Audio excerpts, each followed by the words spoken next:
Ini adalah part ke-57. Kita akan membaca buku Unlimited Power, Kuasa Tak Terbatas, halaman 384. NLP memberikan alat untuk mengubah struktur sebagian besar pengalaman sehingga menciptakan kesesuaian. Saya pernah bekerja dengan seseorang pria yang mempunyai masalah yang bukannya tidak umum. Ia mempunyai hubungan kasih dengan seorang wanita, tetapi ia juga sangat menghargai nilai daya tarik seksual serta interaksi dengan wanita-wanita lainnya. Ketika ia bangkitkan sinyal-sinyal seksual seorang wanita menarik, ia mulai merasa bersalah karena nilai yang dijunjungnya soal hubungan.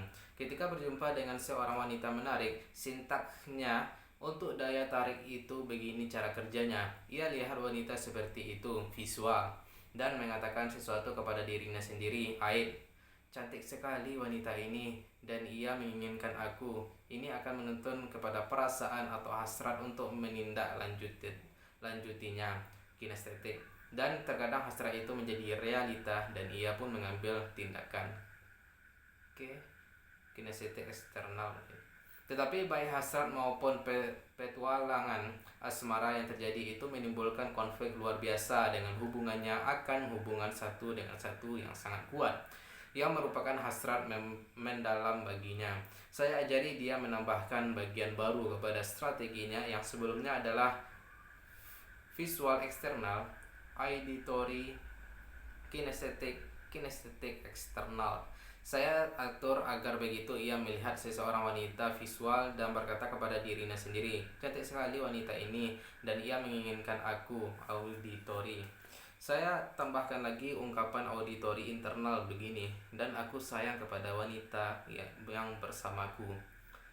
Lalu saya suruh dia membayangkan wanita yang bersamanya itu tersenyum kepadanya dan menatapnya dengan tatapan penuh kasih visual yang menciptakan perasaan internal kinestetik baru baginya, yang membuatnya ingin lebih menyayangi wanita yang bersamanya itu. Saya suruh dia menanamkan strategi ini dengan pengulangan. Saya suruh dia melihat seorang wanita kepada siapa ia tertarik, mengatakan kepada dirinya sendiri, cantik sekali wanita ini dan ia menginginkan aku. Langsung disusul dengan auditori internal yang baru, dan aku sayang kepada wanita yang bersamaku, dengan nada suara yang penuh kasih. Lalu membayangkan pasangannya itu tersenyum kepadanya dengan cara yang penuh kasih. Saya suruh dia melakukannya berulang-ulang hingga tertanam, persis seperti pola kibas, sehingga setiap kali seorang wanita menarik lewat, itu langsung membuatnya melalui pola barunya ini. Strategi ini memungkinkannya mempunyai segalanya. Strategi lamanya menariknya ke dua arah yang berlawanan sekaligus, sangat menekan hubungannya. Sekedar mencekik desakan untuk menuruti ketertarikannya saja akan membuatnya frustasi dan konflik batin. Strategi barunya memungkinkannya mendapatkan perasaan tertarik yang positif yang ia butuhkan, sambil menyingkirkan konflik yang menekan hubungannya. Sekarang semakin ia melihat wanita menarik, semakin ia sayang kepada wanita yang bersamanya itu. Cara paling hakiki untuk menggunakan nilai-nilai adalah dengan memadukannya dengan metaprogram untuk memotivasi serta memahami diri kita sendiri maupun sesama. Nilai-nilai itulah saringan yang paling hakiki. Metaprogram adalah pola-pola operatif yang memandu sebagian besar persepsi kita dan oleh karenanya juga perilaku kita. Kalau Anda tahu bagaimana caranya menggunakan keduanya bersama-sama, Anda bisa mengembangkan pola-pola motivasional yang paling presisi.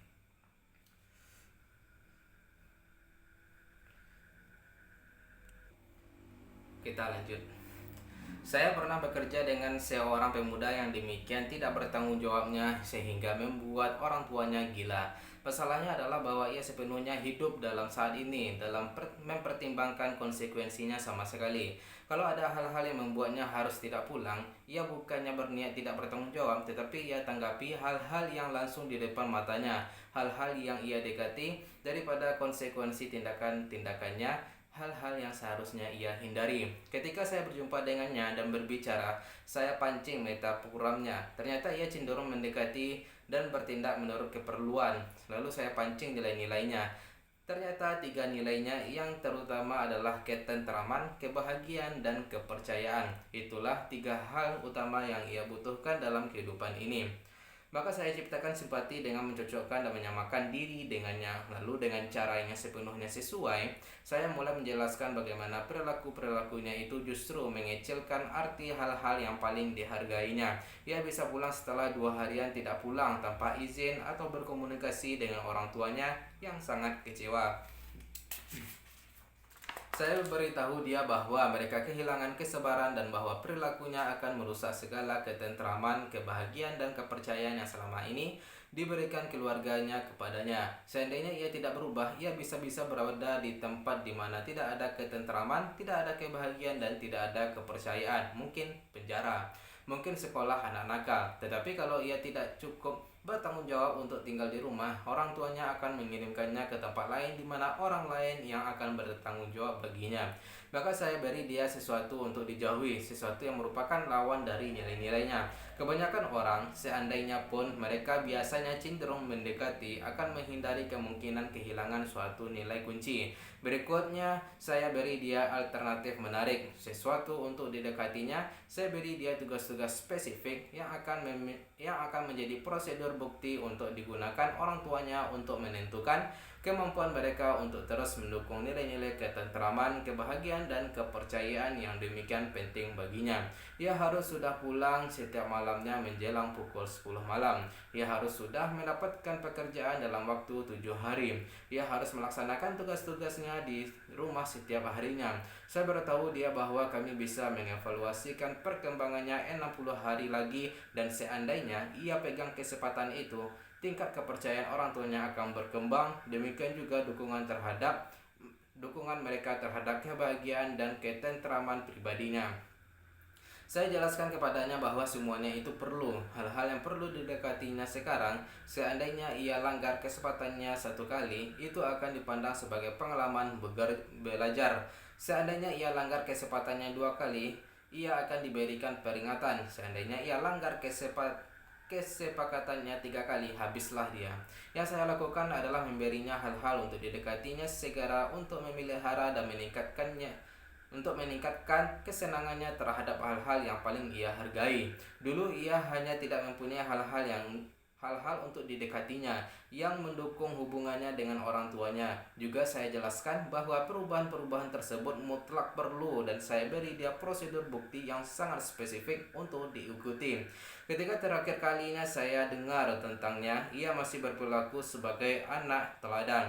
Nilai-nilainya dan metaprogramnya memberikan alat motivasi yang paling hakiki. Saya telah memberinya cara untuk menciptakan bagi dirinya sendiri ketentraman, kebahagiaan, dan kepercayaan yang ia butuhkan.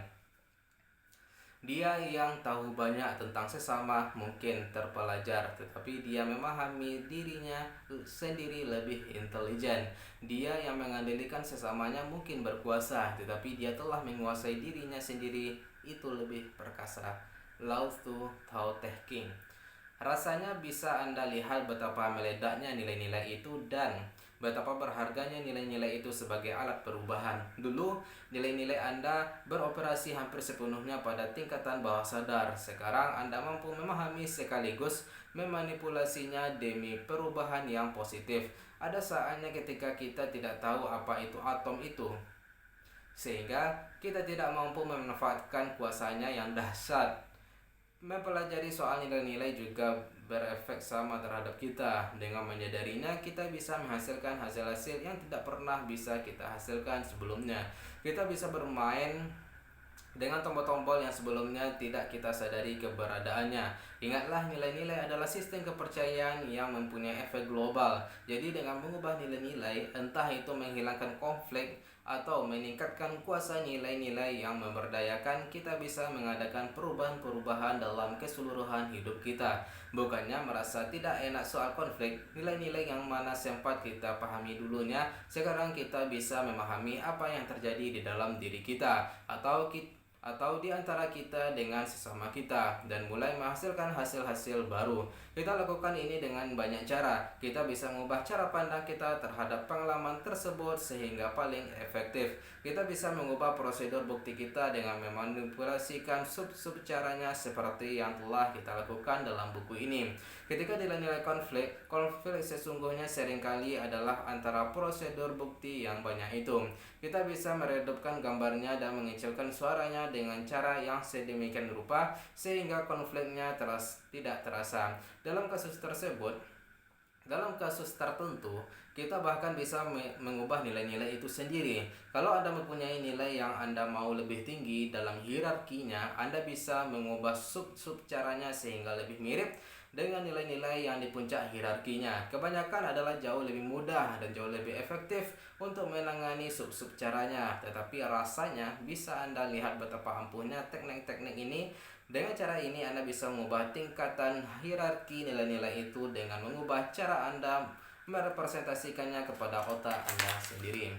Umumnya ada seorang pria yang berkonsultasi kepada saya yang nilai nomor satunya adalah kebergunaannya. Kasih menjadi nomor 9 dalam hierarkinya. Bisa Anda bayangkan, dengan hierarki nilai yang seperti itu, ia lakukan banyak hal yang tidak membangun simpati dengan sesama. Saya temukan ternyata ia representasikan nilai nomor satunya, yaitu kebergunaan, sebagai gambar yang besar. Di sebelah kanan sangat terang dengan nada tertentu. Setelah membandingkannya dengan bagaimana ia merepresentasikan nilai yang jauh lebih rendah peringkatnya, yaitu kasih, gambar jauh lebih kecil, hitam putih dengan posisi yang lebih rendah, lebih gelap, lebih redup, lebih kabur. Saya tinggal mengibas sub-sub caranya dari kedua nilai yang peringkatnya terpaut jauh tersebut. Dengan demikian kami ubah caranya merasa tentang nilai-nilainya. Kami ubah hierarkinya, kasih menjadi nilainya nomor 1.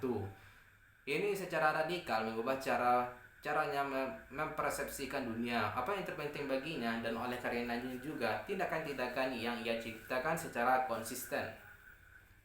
Mengubah hierarki nilai seseorang bisa sangat besar implikasinya walaupun tidak langsung kelihatannya. Biasanya paling baik adalah memulai dengan menemukan prosedur bukti seseorang dan mengubah persepsinya tentang apakah ia mencapai nilai-nilainya sebelum betul-betul mengubah urutan hierarkinya.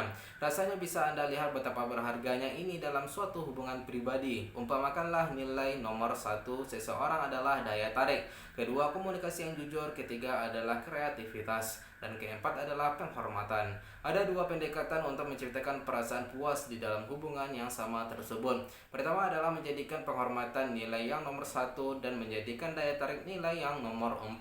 Dengan demikian Anda bisa membuat seseorang yang tidak lagi tertarik kepada pasangannya dan membuat perasaan tersebut kalah penting dibandingkan dengan penghormatannya terhadap pasangannya itu.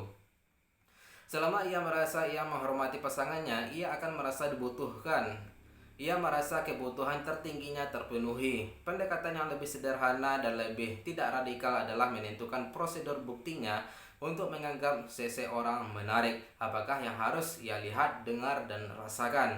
Lalu entah ubah strategi daya tarik tersebut atau suruh dia menjelaskan kepada pasangannya itu apa yang ia butuhkan agar nilainya itu terpenuhi. Kebanyakan orang mempunyai nilai yang konflik. Kita ingin menghasilkan hasil-hasil hebat di dunia, dan kita ingin rileks di pantai, kita ingin melewatkan waktu dengan keluarga, dan kita ingin bekerja cukup keras untuk sukses di dalam jabatan kita. Kita menginginkan ketentraman dan kita menginginkan keasikan. Ada konflik nilai yang tak terelakkan, itu justru memberikan kekayaan dan tekstur terhadap kehidupan. Masalahnya timbul ketika nilai-nilai mendasar menarik kita ke arah yang berlawanan. Setelah membaca bab ini, pelajarilah hierarki nilai Anda dan prosedur bukti Anda untuk melihat di mana konfliknya. Melihatnya sejelas mungkin adalah langkah pertama untuk memecahkannya. Nilai mempunyai keutamaan bagi masyarakat maupun individu. Sejarah Amerika Serikat selama 20 tahun terakhir merupakan studi yang sangat berat tentang pentingnya dan keberagamannya nilai-nilai, apalagi namanya kekacauan 60-an itu. Kalau bukan parahnya konflik nilai-nilai, tiba-tiba saja sebagian besar masyarakat yang vokal mengakui nilai-nilai yang secara radikal berbenturan dengan nilai-nilai masyarakat secara keseluruhan. Banyak nilai-nilai yang paling dijunjung di negara ini, patriotisme, keluarga, pernikahan, etos kerja, tiba-tiba saja dipertanyakan. Hasilnya adalah masa ketidaksesuaian dan kekacauan masyarakat. Ada dua perbedaan utama antara tahun 80-an dengan ketika itu. Pertama, kebanyakan anak-anak tahun 60-an itu telah menemukan cara-cara baru yang lebih positif untuk mengekspresikan nilai-nilai mereka. Di tahun 60-an, seseorang mungkin saja merasa bahwa kebebasan itu berarti menggunakan obat-obatan dan memelihara rambut panjang. Di tahun 80-an, orang-orang yang sama mungkin saja merasa bahwa memiliki bisnis dan mengendalikan kehidupannya adalah cara yang paling efektif untuk mencapai hasil yang sama. Perbedaan lainnya adalah bahwa nilai-nilai juga telah berubah. Kalau Anda pelajari evolusi nilai-nilai bangsa Amerika selama 25 tahun terakhir, Anda tidak betul-betul melihat keunggulan seperingkat nilai-nilai di atas nilai-nilai lainnya, melainkan Anda lihat berevolusinya seperangkat nilai-nilai berbeda. Dalam hal tertentu, kita telah kembali ke beberapa nilai tradisional soal patriotisme atau kehidupan keluarga. Dalam hal lainnya, kita telah mengambil banyak nilai-nilai tahun 60-an. Kita lebih toleran, kita mempunyai nilai yang berbeda-beda tentang hak-hak wanita dan kaum minoritas, tentang sifat pekerjaan yang produktif dan memuaskan. Ada pelajaran yang bermanfaat bagi kita semua dalam evolusi tersebut. Nilai-nilai berubah dan manusia pun berubah. Yang tidak berubah hanyalah mereka yang tidak lagi bernafas. Jadi yang penting kita sadari adalah perubahan tersebut dan mengikutinya. Anda ingat contoh orang yang mandek pada satu hasil akhir. Tahu-tahu hasil akhir tersebut tidak lagi sesuai dengan nilai-nilainya. Banyak orang menemukan dirinya dalam situasi seperti itu. Cara untuk mengelakkannya adalah dengan secara penuh perhatian dan secara aktif menyadari nilai-nilai kita dan prosedur bukti yang kita bangun baginya. Itu saja dulu guys, besok kita akan sambung ke halaman 390. Sekian, bye bye.